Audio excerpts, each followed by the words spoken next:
ফিলিস্তিনিদের উচ্ছেদের প্রস্তাব প্রত্যাখ্যান সৌদির।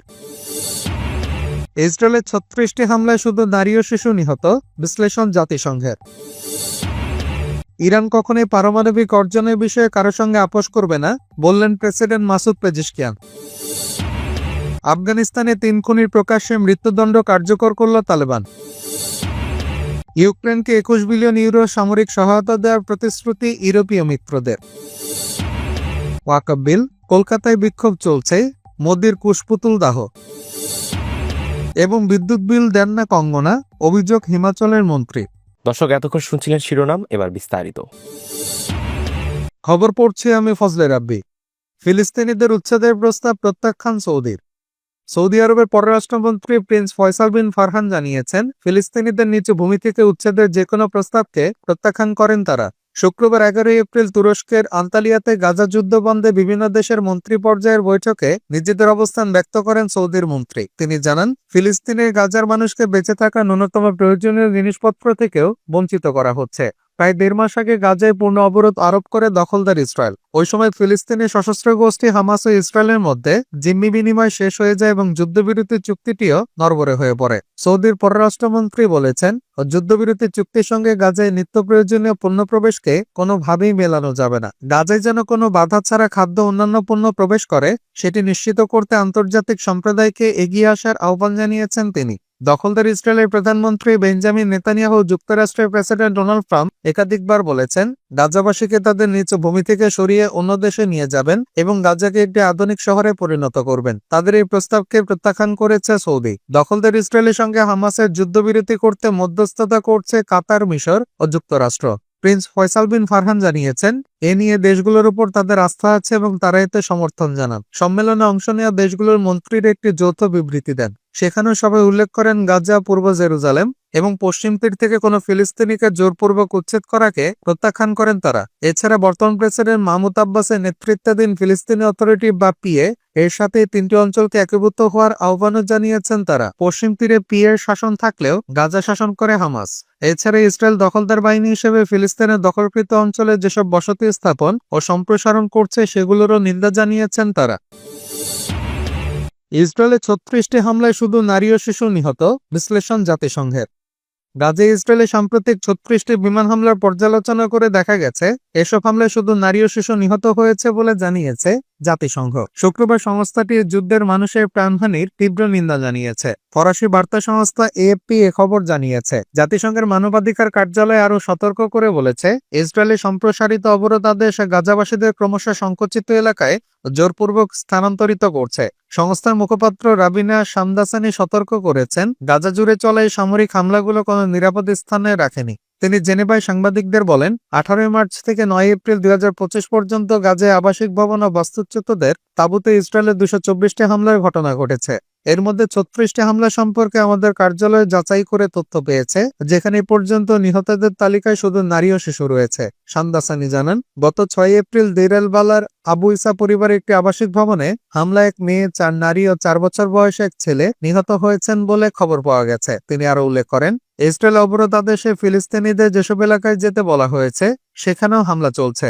খান ইউনিসের আল মাওয়াসি এলাকায় বাস্তুচ্যুতদের তাঁবুতে যাওয়ার নির্দেশ দেওয়া সত্ত্বেও সেখানে হামলা অব্যাহত রয়েছে। ১৮ মার্চ থেকে এ ধরনের অন্তত ২৩টি ঘটনা রেকর্ড করা হয়েছে। গাজার সর্বদক্ষিণের গভররেট রাফাতে ৩১ মার্চ ইসরায়েলি সেনাবাহিনী একটি ব্যাপক স্থল অভিযানের আদেশ জারি করে। ইসরায়েল জানিয়েছে, তাদের সেনারা গাজায় বড় অঞ্চল দখল করেছে এবং সেগুলোকে বাফার জোন হিসেবে ঘোষণা করছে, যেখান থেকে বাসিন্দাদের সরিয়ে নেওয়া হচ্ছে। ইসরায়েলের প্রতিরক্ষা মন্ত্রী ইসরায়েল কাৎজ বুধবার বলেছেন, বড় অঞ্চল দখল করে সেগুলোকে নিরাপত্তা অঞ্চলে পরিণত করা হচ্ছে, যার ফলে গাজা আরো ছোট ও বিচ্ছিন্ন হয়ে পড়ছে। এই প্রসঙ্গে শামদাসানি বলেন, স্পষ্ট করে বলতে হবে, এই তথাকথিত অবরোধ আদেশ আসলে স্থানান্তর আদেশ, যা গাজাবাসীদের ক্রমশ সংকীর্ণ এলাকায় ঠেলে দিচ্ছে। দখলকৃত ভূখণ্ডে বেসামরিক জনগণকে স্থায়ীভাবে স্থানান্তর করা জোরপূর্বক স্থানান্তরে শামিল, যা জেনেভা কনভেনশনের ৪র্থ ধারার গুরুতর লঙ্ঘন এবং মানবতার বিরুদ্ধে অপরাধ। জাতিসংঘের তথ্য অনুযায়ী গাজায় ইসরায়েলি হামলায় নিহতদের মধ্যে শিশু ও নারীর সংখ্যা সবচেয়ে বেশি।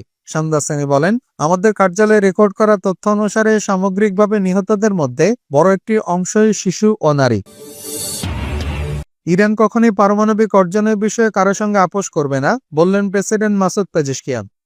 ইসলামী প্রজাতন্ত্র ইরানের প্রেসিডেন্ট মাসুদ পেজিশকিয়ান বলেছেন যে তার দেশ পারমাণবিক অর্জন থেকে পিছু হটবে না বা কোনোভাবেই আপোস করবে না।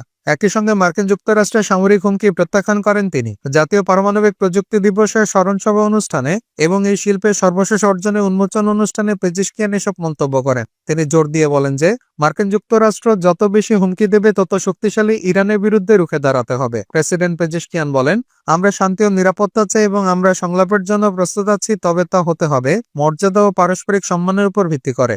আমরা আমাদের অর্জন থেকে পিছু হটব না, আমরা তাদের সাথে আপোস করব না এবং আমরা কখনোই কাউকে আমাদের চিন্তাভাবনা থেকে বিরত রাখতে বা উদ্ভাবনী ও সৃজনশীল হতে বাধা দিতে দেব না। পেজিশকিয়ান আরো বলেন যে তেহরান পারমাণবিক বোমা চায় না। পশ্চিমা বিশ্ব বলছে ইরান পারমাণবিক বোমা তৈরি করতে চায়। ইসলাম বিপ্লবের নেতা আয়াতুল্লাহ সাইদ আলী খামেনির চেয়ে বেশি কর্তৃত্বশীল আর কে হতে পারে, যিনি আনুষ্ঠানিকভাবে এবং প্রকাশ্যে ঘোষণা করেছেন যে আমরা পারমাণবিক বোমা তৈরি করতে চাইছি না। আপনি এটি 100 বার যাচাই করেছেন এবং আপনি এটি 1000 বার যাচাই করতে থাকেন। তবে এটি জেনে রাখুন, আমাদের সকল ক্ষেত্রে পারমাণবিক বিজ্ঞান এবং পারমাণবিক শক্তির প্রয়োজন। প্রেসিডেন্ট বলেন যে ইরান যুদ্ধ চায় না, তবে যে কোনো সম্ভাব্য আগ্রাসনের বিরুদ্ধে আমাদের প্রতিক্রিয়া হবে কঠোর। পেজিশকিয়ান জোর দিয়ে আরো বলেন, আমরা যুদ্ধ চাই না, তবে আমাদের প্রিয়জনরা যে জ্ঞান এবং শক্তি তৈরি করেছেন তা দিয়ে আমরা যে কোনো আগ্রাসনের মুখে অত্যন্ত শক্তভাবে দাঁড়াবো। তারা যত বেশি আমাদের আক্রমণ করবে আমরা তত বেশি শক্তিশালী হব। তারা যত বেশি আমাদের হুমকি দেবে আমরা তত বেশি শক্তভাবে তাদের সামনে দাঁড়াবো। আমরা আক্রমণকারী নই এবং আমরা কাউকে আক্রমণ করব না। ইউক্রেনকে 21 বিলিয়ন ইউরো সামরিক সহায়তা দেওয়ার প্রতিশ্রুতি ইউরোপীয় মিত্রদের। ইউক্রেনের জন্য ইউরোপীয় মিত্র দেশগুলো 21 বিলিয়ন ইউরো সামরিক সহায়তা দেওয়ার প্রতিশ্রুতি দিয়েছে। নেটো সদর দপ্তরে অনুষ্ঠিত ইউক্রেন ডিফেন্স কন্ট্রাক্ট গ্রুপ বা ইউডিসিজির বৈঠকে এই সাহায্যের ঘোষণা দেওয়া হয়। ব্রিটিশ সংবাদ মাধ্যম বিবিসির প্রতিবেদনে বলা হয়েছে, ইউরোপের সামরিক সাহায্যের মধ্যে থাকবে বিমান প্রতিরক্ষা, ক্ষেপণাস্ত্র, ড্রোন ও অন্যান্য অস্ত্র।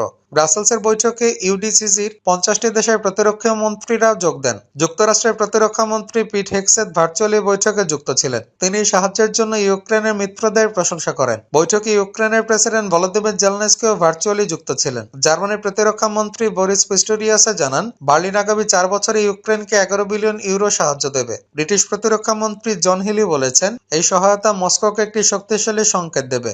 এছাড়া ব্রিটেন ও নরওয়ে যৌথভাবে ইউক্রেনের জন্য 45 কোটি পাউন্ডের সাহায্য ঘোষণা দেয়। এ অর্থ রাডার, ট্যাঙ্ক, ধ্বংসকারী মাইন, গাড়ি মেরামতের সরঞ্জাম আর লাখ লাখ ড্রোন ক্রয়ে ব্যয় করা হয়। এর আগে ব্রিটেন ইউক্রেনকে 450 কোটি পাউন্ড দেওয়ার প্রতিশ্রুতি দিয়েছিল। শুক্রবারের ঘোষণা সেটারই একটি অংশ। বৈঠকে বিমান প্রতিরক্ষার উপর জোর দেওয়া হয়। ব্রিটিশ প্রতিরক্ষা মন্ত্রী জন হিলি জানান, এই বছরের শুরুতে রাশিয়া ইউক্রেনে 10,000 গ্লাইড বোমা ফেলেছে। প্রতিদিন তারা 100টি আক্রমণ ছুড়ছে। তিনি বলেন, যুদ্ধক্ষেত্রে এখন ড্রোনের আঘাতে 70 থেকে 80% মানুষ হতাহত হচ্ছে। এটি গোলাবারুদের চেয়ে বেশি। ইউক্রেনের প্রতিরক্ষা মন্ত্রী রুস্তেম উমেরভ ইউরোপের সাহায্যের জন্য ধন্যবাদ দেন। তিনি বলেন, প্রতিরক্ষা মন্ত্রী পিট হেগসেথের উপস্থিতি প্রমাণ করে যুক্তরাষ্ট্র আমাদের পাশে আছে। ইউরোপের 3 প্রতিরক্ষা মন্ত্রী জন হিলি, বরিস পিস্টোরিয়াস এবং রুস্তেম উমেরভ রাশিয়ার উপর যুদ্ধবিরতি বিলম্বিত করার অভিযোগ তুলেছেন। হিলি উল্লেখ করেন, যুক্তরাষ্ট্রের সমর্থিত শান্তি প্রস্তাব গত মাসে রাশিয়া প্রত্যাখ্যান করেছে। অন্যদিকে জার্মান প্রতিরক্ষা মন্ত্রী পিস্টোরিয়াস বলেন, রাশিয়া এখনো শান্তিতে আগ্রহী না। ওয়াকফ বিল, কলকাতায় বিক্ষোভ চলছেই, মোদির কুশপুতুল দাহ। কলকাতা রাজপথ অবরোধ করে ভারতের প্রধানমন্ত্রী নরেন্দ্র মোদী এবং কেন্দ্রীয় স্বরাষ্ট্রমন্ত্রী অমিত শাহের কুশপুতুল গোড়ায় বিক্ষোভকারীরা। ওয়াকফ বিল নিয়ে কলকাতা অবরোধ ও বিক্ষোভ অব্যাহত রয়েছে। গত কয়েকদিন ওয়াকফ আইনের বিরোধিতায় কলকাতায় বিক্ষোভ প্রদর্শন করছে মুসলিম সমাজ। আইন প্রত্যাহারের দাবি জানিয়ে প্রতিবাদের পাশাপাশি কলকাতা রাজপথ অবরোধ করে ভারতের প্রধানমন্ত্রী নরেন্দ্র মোদী এবং কেন্দ্রীয় স্বরাষ্ট্রমন্ত্রী অমিত শাহের কুশপুতুলও পোড়ানো হচ্ছে। বিক্ষোভ সমাবেশ থেকে মুসলিম নেতাদের স্পষ্ট বক্তব্য, তারা এই আইন মানে না। এটি মুসলিম বিরোধী আইনে মসজিদ, কবরস্থান, দরগা নিয়ে নেওয়া হবে। শুক্রবার 11 এপ্রিল জুম্মার নামাজের পরপরই কলকাতার ধর্মতলার টিপু সুলতান মসজিদ ও জাকারিয়া স্ট্রিটের নাখোদা মসজিদের পক্ষ থেকে ধর্ম